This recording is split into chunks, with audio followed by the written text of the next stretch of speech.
जय श्री राम दोस्तों। आज एक विशेष विषय पर आप सभी के समक्ष प्रस्तुत हुआ हूँ। मैं अपनी बात रख रहा हूँ, जो कुछ भी त्रुटियाँ होंगी उसे माफ़ करिएगा। अभी कुछ दिन पहले एक बहुत ही बुज़ुर्ग व्यक्ति थे, उनसे हमारी बात हुई। उन्होंने हमसे पूछा कि कहाँ हो इस समय। तो मैंने बताया कि हम बाबा नीम करौली के दर्शन के लिए उत्तराखंड आए हुए हैं। उनकी एज लगभग 65 से 70 वर्ष वर्तमान में है। कहा अरे काहे इतना जो है तप ध्यान पूजा पाठ काहे के लिए इतना कर रहे हो।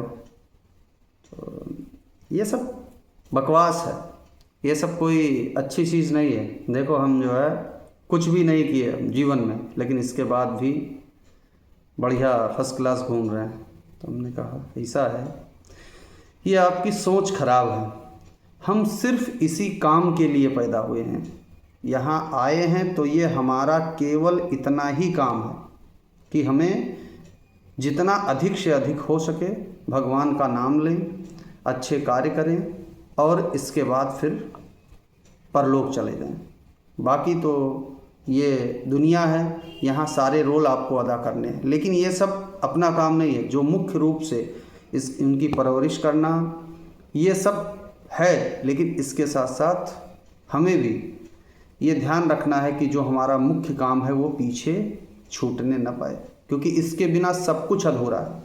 हमारा जीवन ये मानव तन इसीलिए मिला हुआ है कि अगर हम भगवान का नाम नहीं ले पाए, पूजा पाठ नहीं कर पाए, धार्मिक कार्य नहीं कर पाए, तो हमारा जन्म लेना बेकार है। आप लोगों ने देखा होगा बहुत बड़े बड़े महान प्रतिभाओं को, जिन्होंने कभी भी अध्यात्म को नहीं छोड़ा और आगे बढ़ते रहे।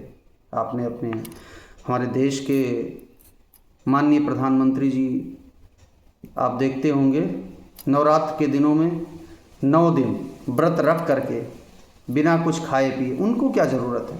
उनका कौन सा परिवार बड़ा पड़ा है जो है जिसके लिए वो मर रहे हैं। लेकिन नहीं, ये कार्य है उनका। उनको एहसास है कि हमें अपना कार्य करना ही है। इतने सारे कार्य के बावजूद भी हमारा ये प्रमुख कार्य है, हमें इस कार्य को हमें करना ही है। अगर ये नहीं करेंगे तो हमारे सारे कार्य अधूरे हैं।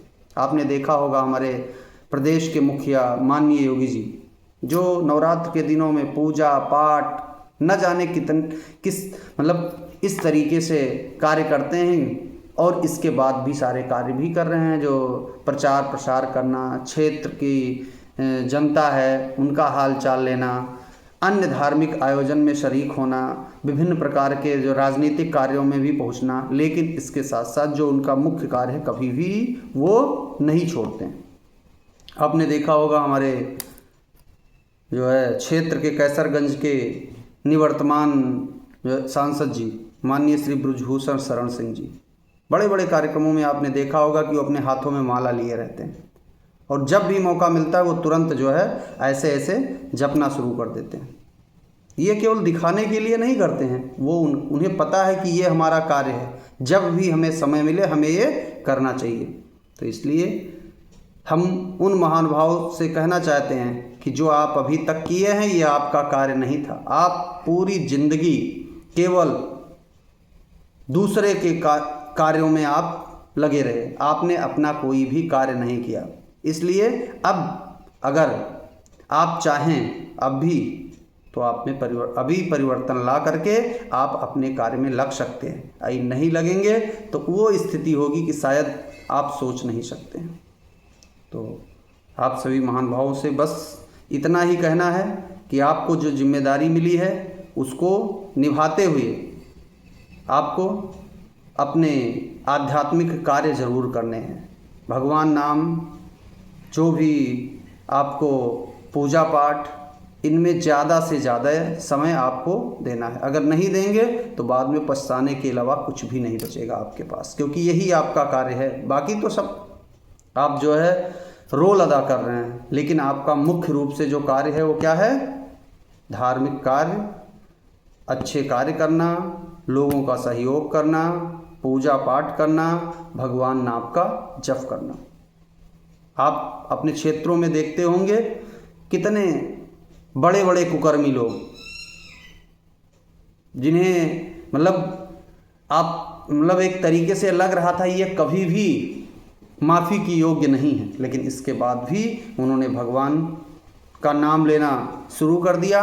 आज वो देखो सुखी से रह रहे हैं, अपना जीवन यापन कर रहे हैं, उन्हें कोई ज़्यादा समस्याओं का सामना नहीं करना। ये भगवान की कृपा है। जैसा कि आप सभी को पता है, हमारे पूज्य गुरुदेव श्री प्रेमानंद जी महाराज जी कहते हैं कि अगर आप 1 करोड़ नाम जप कर डालो तो आप भगवान के रूप में हो जाते हैं। आप अपने मुंह से जो कुछ बोलेंगे वो सत्य हो जाएगा। अगर आप 10 करोड़ नाम जप करेंगे तो आपको भगवान का दर्जा मिल जाएगा, लोग आपको भगवान की तरह पूजने लगेंगे। ये बिल्कुल सच है। आप देखते होंगे हमारे बहुत सारे ऐसे जो है धर्म गुरु जो आज भगवान के रूप में पूजे जाते हैं। ये इतनी आसानी से नहीं हुआ है, ये उनके तप का कारण है जिसकी वजह से वो आज पूजनीय है। तो सिर्फ इतना कहना चाहते हैं कि आप लोग भगवान का नाम लीजिए, अच्छे कार्य कीजिए और इसके साथ साथ जो काम आपको मिला हुआ है अपने परिवार का पोषण करना, परिवार की रक्षा करना, वो भी साथ में करते रहिए। जय श्री राम।